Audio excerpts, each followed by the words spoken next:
அஸ்ஸலாமு அலைக்கும். Welcome back to my channel. இன்றைக்கி நம்ம வீடியோவில் வந்து என்ன பார்க்க போகிறோம் அப்படின்னு பார்த்தீங்கன்னா, ரமலானுடைய டே 2ஓட விளாக் தான் பார்க்க போகிறோம்.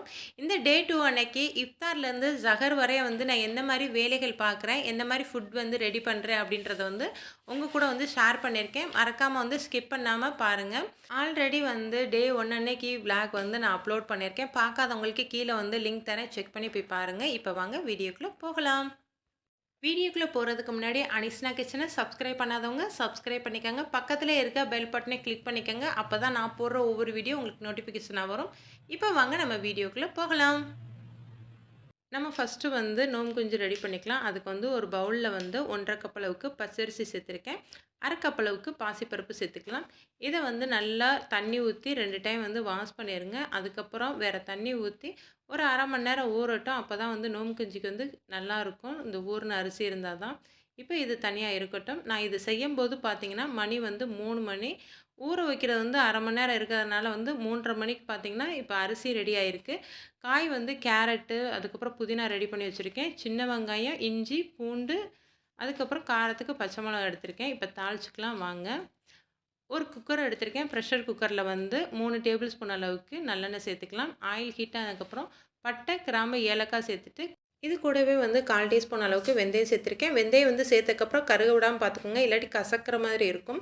அதுக்கப்புறம் வந்து வெங்காயம், பூண்டு, இஞ்சி, பச்சை மிளகாலாம் நம்ம எடுத்து வச்சுருந்தா வந்து சேர்த்துக்கலாம்.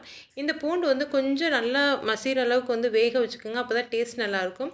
இது நல்லா வந்து வதக்கினதுக்கப்புறம் கொஞ்சமாக வந்து கருவேப்பிலை சேர்த்துட்டு நம்ம எடுத்து வச்சுருக்க கேரட்டையும் சேர்த்துக்கலாம். கேரட்டு, அதுக்கப்புறம் புதினா, மல்லி இது எல்லாத்தையுமே நல்லா சேர்த்துட்டு ஒரு தடவை வந்து நல்லா வதக்கிடுங்க. ரொம்ப அதிக டைம் எடுத்துக்க வேணாம். ஒரு 2 செகண்ட்லேருந்து 3 செகண்ட் வந்து வதக்கினா போதும். அதுக்கப்புறம் வந்து நம்ம க்ளீன் பண்ணி வச்சுருக்க அரிசியை வந்து இது கூடவே சேர்த்துக்கலாம். தண்ணி எதுவும் இல்லாமல் இந்த அரிசியும் இந்த பருப்பையும் வந்து இந்த எண்ணெயிலே கொஞ்சம் நேரம் வதக்குங்க. அப்போ டேஸ்ட் வந்து இன்னும் நல்லாயிருக்கும். இப்போ வந்து தண்ணி சேர்த்துக்கலாம். தண்ணி பார்த்திங்கன்னா 1 கப்புக்கு வந்து 3 கப் அளவுக்கு தண்ணி வைக்கணும். நீங்கள் எந்த கப்பில் வந்து மெஷர் பண்ணுறீங்களோ அந்த கப்பில் வந்து 1 கப்பு அரிசிக்கு வந்து 3 கப்பு வந்து தண்ணி வைக்கிற மாதிரி பார்த்துக்கோங்க. அப்போ தான் வந்து இந்த நோம்பு கஞ்சிக்கு வந்து கரெக்டான ரேஷியோவாக இருக்கும்.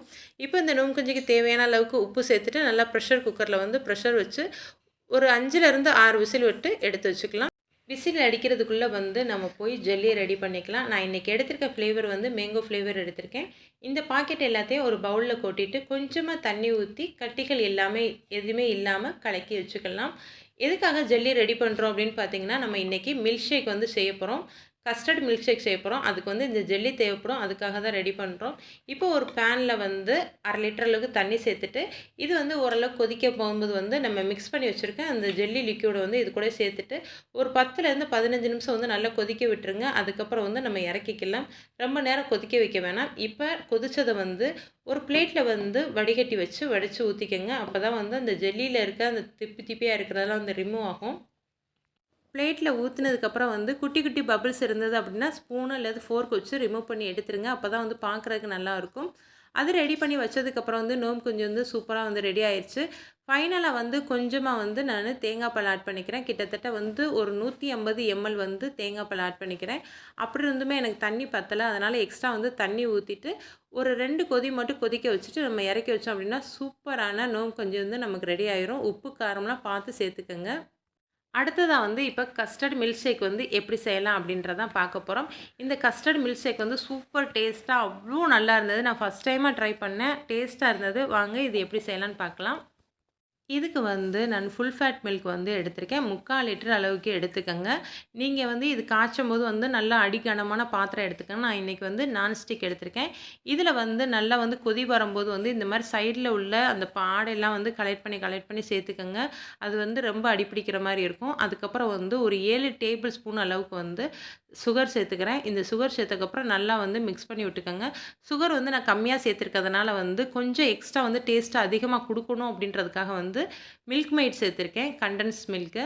இதை வந்து நல்லா மிக்ஸ் பண்ணி விட்டுக்கோங்க. உங்களுக்கு தேவையான அளவுக்கு ஊற்றிக்கோங்க. இது இருந்தால் சேர்த்துக்கோங்க, இல்லாட்டி வந்து இது ஆப்ஷனல் தான்.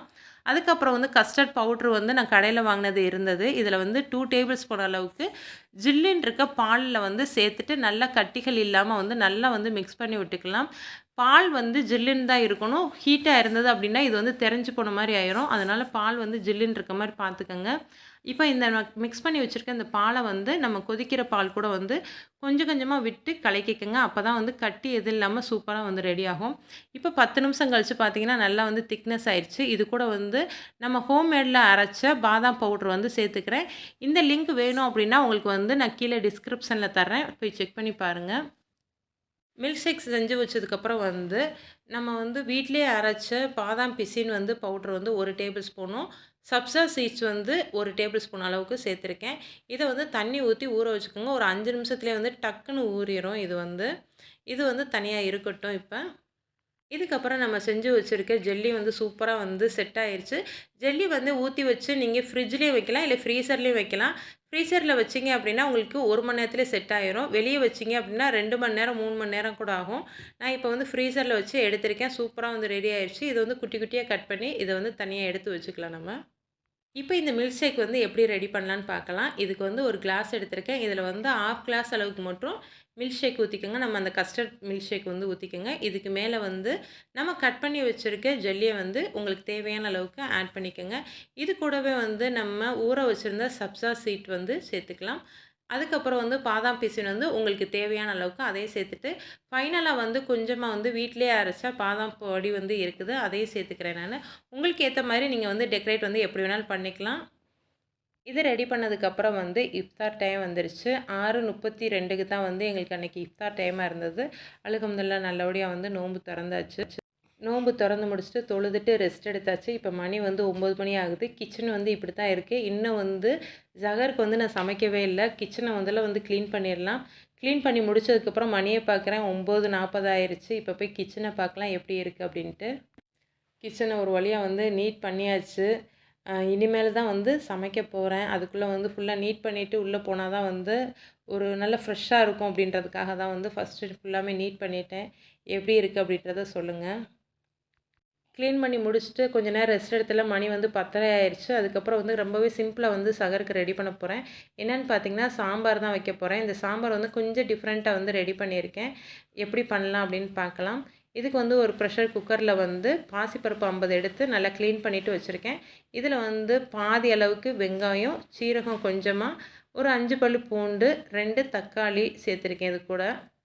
நான் இன்றைக்கி சாம்பாருக்கு வந்து வெறும் கத்திரிக்காய் மட்டும் எடுத்திருக்கேன். 2 கத்திரிக்காய் மட்டும் நீளமா கட் பண்ணிவிட்டு சேர்த்துருக்கேன். இந்த பருப்புக்கு தேவையான அளவுக்கு உப்பு சேர்த்துட்டு, மஞ்சள் தூள் சேர்த்துட்டு, கொஞ்சமாக பெருங்காயத்தூளும் சேர்த்துட்டு நல்லா வந்து மிக்ஸ் பண்ணிக்கலாம். இதை நல்லா மிக்ஸ் பண்ணிவிட்டு மூடி போட்டு ஒரே ஒரு விசில் மட்டும் விட்டுட்டு நம்ம எடுத்து வச்சுக்கலாம். ஒரு விசில்லே பார்த்தீங்கன்னா, பருப்பும் நல்லா கத்திரிக்காயும் நல்லாவே வெந்துருச்சு. இப்போ வந்து தாளிச்சு ஊத்திக்கலாம். இதுக்கு வந்து ஒரு கடாயில வந்து 2 டேபிள் ஸ்பூன் அளவுக்கு நல்லெண்ணெய் சேர்த்துருக்கேன். இது கூட வந்து கடுகு, உளுந்தம் பருப்பு வந்து சேர்த்ததுக்கப்புறம் நல்லா பொரிய விட்டுருங்க. பொரிஞ்சதுக்கப்புறம் வந்து கருவேப்பிலை சேர்த்துக்கலாம். கருவேப்பிலை நல்லா பொரிஞ்சதுக்கப்புறம் காஞ்ச மிளகாய் சேர்த்துட்டு அடுப்பை ஆஃப் பண்ணிடுங்க. ஆஃப் பண்ணிவிட்டு சாம்பார் மசால் வந்து 1 1/2 டேபிள் ஸ்பூன் அளவுக்கு சேர்த்துருக்கேன். அடுப்பை ஆஃப் பண்ணிவிட்டு தான் இந்த தூள் சேர்க்கணும். அப்போ தான் வந்து கரிஞ்சிராமல் வந்து உங்களுக்கு நல்லாயிருக்கும் டேஸ்ட்டு. இது வந்து நல்லா வந்து அந்த ஹீட்லேயே வந்து நல்லா வதக்கிடுங்க. நான் இன்றைக்கி வந்து ஆச்சி சாம்பார் மசால் தான் எடுத்திருக்கேன். இதை வந்து நம்ம பருப்பு வேக வச்சுருக்கிறதுல வந்து சேர்த்துட்டிங்க அப்படின்னா அப்போயே வந்து அவ்வளோ டேஸ்ட்டாக மணமாக இருக்கும் பாருங்கள். உங்களுக்கு அந்த வீடு ஃபுல்லாக அந்த ஸ்மெல் தான் இருக்கும். ஆனால் எனக்கு தண்ணி பத்தலை. ரொம்ப வந்து அந்த பருப்போட கெட்டித்தன்மை இருந்ததுனால வந்து நான் இன்னும் கொஞ்சம் எக்ஸ்ட்ரா தண்ணி ஊற்றிட்டு மிக்ஸ் பண்ணிக்கிறேன். இந்த தாளிச்சதுக்கப்புறம் வந்து ஒரு லைட்டாக வந்து ஒரு தடவைக்கு மட்டும் கொதிக்க வச்சுக்கோங்க. ரொம்ப நேரம் கொதிக்க வைக்க வேணாம். ஒரு 2 செகண்ட் மட்டும் கொதிக்க வச்சா போதும். சூப்பரான சாம்பார் இருக்கும்.